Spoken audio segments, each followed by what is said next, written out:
When you're thinking about getting a reptile, it would seem nice and convenient to just walk into your local pet store, talk to one of the colleagues who clearly knows what they're on about because they're working in a pet shop, and then pick up one of those lovely packaged reptile care kits that's supposed to give you everything you need to care for your new pet. And I hate to be the one who has to break this to you, but that is too good to be true. So what I'm going to be doing in today's video is having a look at some of those reptile kits and having a look at what's in them and discussing whether it is actually what you are going to need for your new pet reptile. So let's get straight into the video. So let's start off with one that sounds like it's going to be good, shall we? The Zilla Upgraded Deluxe Bearded Dragon Kit. This isn't just any old peasant poor man's upgraded bearded dragon kit. This is the upgraded deluxe bearded dragon kit. Not just a simple deluxe bearded dragon kit, the upgraded one, the best one. Yeah. Okay, so now when we look at this, we know that we are going to be looking at the pinnacle of bearded dragon care. Let's have a look at what's actually going to be in it, shall we? So, we're going to get halogen mini dome. Okay, sounds good. A heat and UVB basking fixture. Yep, going to need that. A 50 watt day blue and 25 watt night red mini halogen bulbs. Yeah, the wheels have just come off, haven't they? First things first, I do not know how a 50 watt bulb is going to be sufficient to provide the daytime temperatures. I mean, in my bearded dragon's enclosure down there, I've got 160 watts worth of heating. Now, granted, this is a cold room, but 50 watts on its own, I mean, in my opinion, you're going to be better off going for like at least 100 watts and then putting a thermostat on it, which this kit doesn't include, so you don't have the option of doing that. But then the more serious problem is, why on earth are they providing nighttime heating?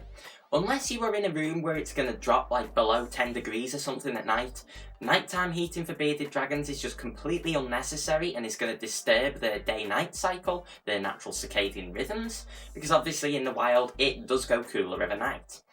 Then more to the point, if you are going to provide nighttime heating, don't do it with one of those rubbish coloured bulbs because that is visible to them. I don't know where the myth come from that they can't see that.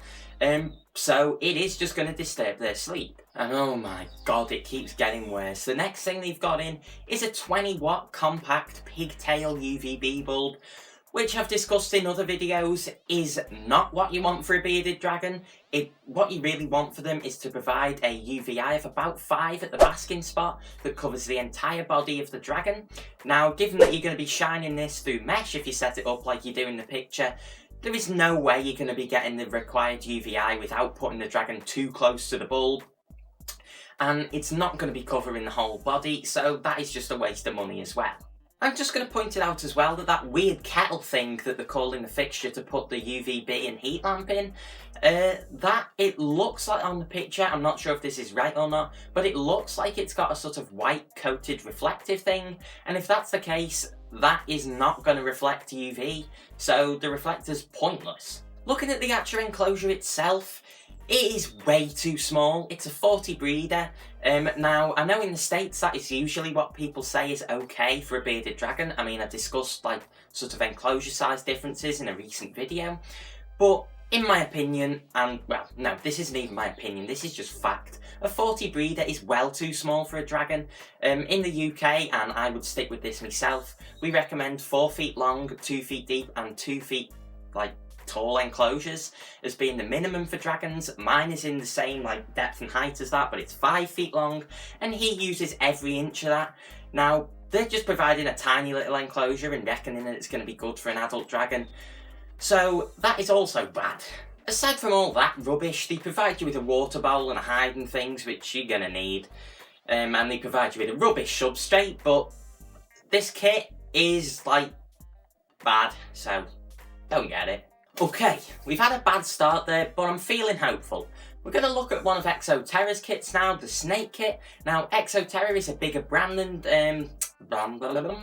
Exo Terra is a bigger, more well-established brand than Zilla, so hopefully they're going to have their act together a bit better. So this kit, which apparently includes everything that you need to get started with a snake, the first thing that's listed in it is an Exo Terra Natural Terrarium Medium Low 60 by 45 by 30 centimeters. I do not know whoever decided that that was suitable for snakes. There's like a little care guide underneath it where it says this kit's recommended for corn snakes, king snakes, milk snakes and juvenile ball pythons. Don't know why they picked juvenile for them and not the rest. But they say that it is an ideal enclosure for these like types of snake. But who on earth decided that was fine? My corn snake here is in a 150cm long enclosure, 60cm front to back, 60cm tall, just like Charles. And he uses every square centimetre of it. Yeah, I'm not even gonna lie, it just gets worse from here on out. They provide you with a little heat mat, and don't provide you with a thermostat, which is dangerous in and of itself. But then they don't provide any other heating apart from the heat mat.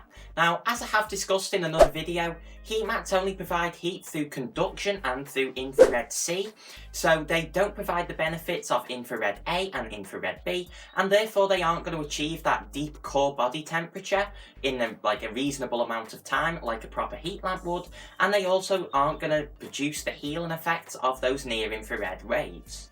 Without spending the rest of this video chatting about that, heat mats are supplementary heating devices. They shouldn't be the be-all and end-all of heating devices, but in this starter kit, that's all you get. Now in this kit they do provide you with a UVB bulb, which is good, but once again it is a rubbish little compact bulb where the amount of UV that's going to be reaching your reptile in terms of the distribution, the area that it's spread over, is far too small, and to make matters worse they make you house it vertically with a little dome, so the spread of UV is going to be even less than if you positioned it horizontally. Once again, they have the bog standard little bits of hides and things. In fact, I don't even think hides plural is right in this case. They just give you one that's one of the big ones, so you're going to spend more money on it, and it's going to take up the entire enclosure. So this kit is like, if I had to rate them, it's at least as bad as the Zilla one.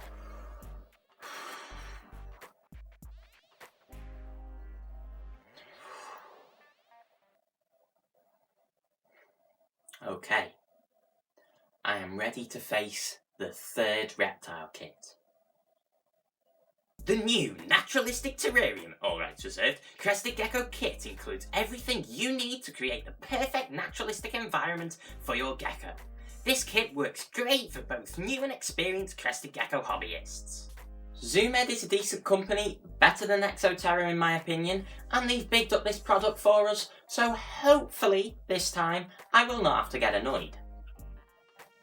Hopefully. First things first, we get a 12" by 12" by 18" naturalistic terrarium. Now, I do not know how a terrarium can ever be naturalistic because they don't exist out in the wild.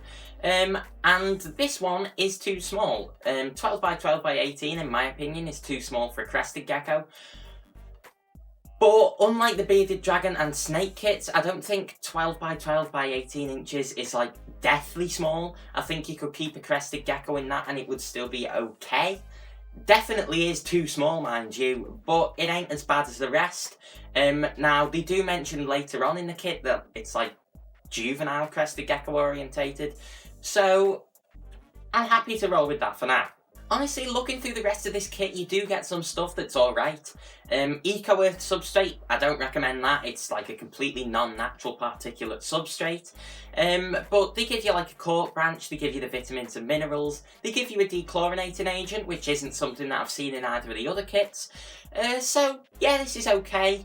But my main gripe with this kit is that they don't provide any heating sources at all, and they also don't provide any UV. Now, as I discussed in my Crested Gecko Care Guide, I feel that both of these things are essential for crested geckos, so given that this is a starter kit, that is a big omission. Having a look at some of the other Med kits, they're just about the same to be honest. They give you the sort of very basic minimal essentials, which does give you a bit of scope to upgrade and things, which I suppose is good because you don't want to be buying stuff that's completely useless. But given that they market it as a starter kit, I think things like UV and heat lamps should definitely be included. When you look at the leopard gecko kit, there's definitely some dodgy things there. Like they say that it's suitable also for an African fat-tailed gecko, and then later say that it is a proper habitat for desert geckos. Now, when I went to school, African fat-tailed geckos weren't desert geckos, so I don't really know where they're coming from, and that is defo a bit misleading. Earlier on we looked at the Zilla kit, and that is just a purely US thing. Zilla's not a brand over here, so it would only be fair that we discussed a kit that is purely over here in the UK. And for this I'm going to have a look at Habitat's Leopard Gecko Kit. A very quick rundown of this kit is that you get an oak tall terranium 61 by 38 by 30 centimeters, which is the first time in any of these kits that I've seen an enclosure that is a decent size. That is definitely a minimal size for a leopard gecko in my opinion. I would not go any smaller than that. But it's like way bigger than the one that Med would give you, so that is definitely a start. Then looking at the rest of it, you get some leopard gecko bedding, 5 litres of the stuff, which is like a natural particulate thing, a mix of sand and grit and so on. So thumbs up from me, that's the best substrate we've seen so far. You actually do get an Arcadia Shade Dweller lamp with this, which is brilliant. That is a proper UVB bulb, and in this instance would be ideal for the leopard gecko in the setup we give you. So things are looking good, but they do only give you a heat mat for the heating source. Definitely I would say that a tungsten filament lamp is an essential bit of heating equipment.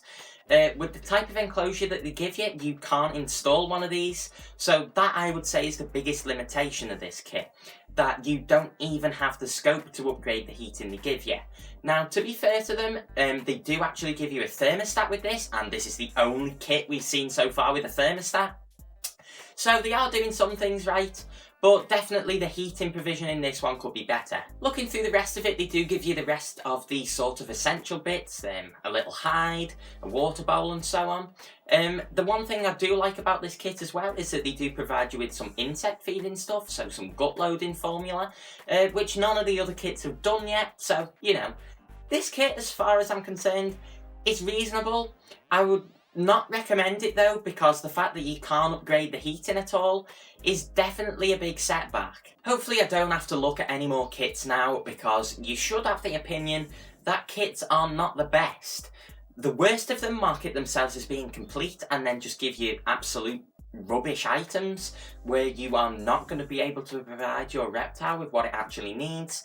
And then the ones that are better, like that Habitat one, they don't give you scope to upgrade the kit at a later date, which if you're going to market something as a starter kit, I think I would argue that the capacity to upgrade it would have to be essential. If you are looking to buy a reptile, honestly, you can't just skimp out and buy a starter kit and ask the pet shop colleagues what you've got to do. Because the pet shop colleagues generally don't know, and the kits are just there to get the most money from you. You know, if they were to actually give you the items you required, they would be a lot more expensive, and the companies know that people aren't going to buy something that is really expensive, so they give you small enclosures, they give you improper lighting, because you are more likely to buy that, and that gives them more money in the long run. And on that note, I have an account on a website called kit.co where I've actually got loads of kits that I've set up myself.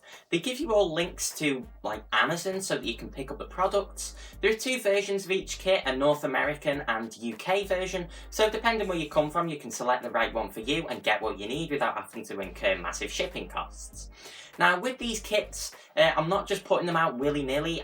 In all instances where I've put a kit up, there is a video linked to it so that you actually know what you are getting and what that is useful for, rather than these big reptile companies just marketing it as brilliant and not giving you a reason why. Now most of the kits on there at the minute are just sort of bioactive upgrade kits, so if you've already got, say, a leopard gecko, you can go onto the leopard gecko bioactive kit and to get all the stuff that you need to turn your leopard gecko's enclosure bioactive from what you've already got in there. Now, I understand that people are going to want to see like complete kits, and I've only got one of those for crested geckos at the minute, but as I start to produce more care guides on the different species that I work with, you will see those full kits coming out in due course. Now, if I'm being honest with you, if you were ever actually looking at my kits, do make sure that you question them and pull them to pieces in your head as much as you can, because in theory, I could be lying to you as much as the big reptile companies are, so you should definitely be wary of that. But from where I'm sitting, I am trying to help you, and this is like a rubbish advert at this point, but take it or leave it. So anyway guys, I hope that this video was useful for you and that you won't go out and buy kits from your local pet shop now, unless they're actually good and you can like describe why they're good rather than just following the packaging. But this is the end of the video. I've been JTB Reptiles teaching you how to follow nature's example, and I'll see you in the next video. Bye guys.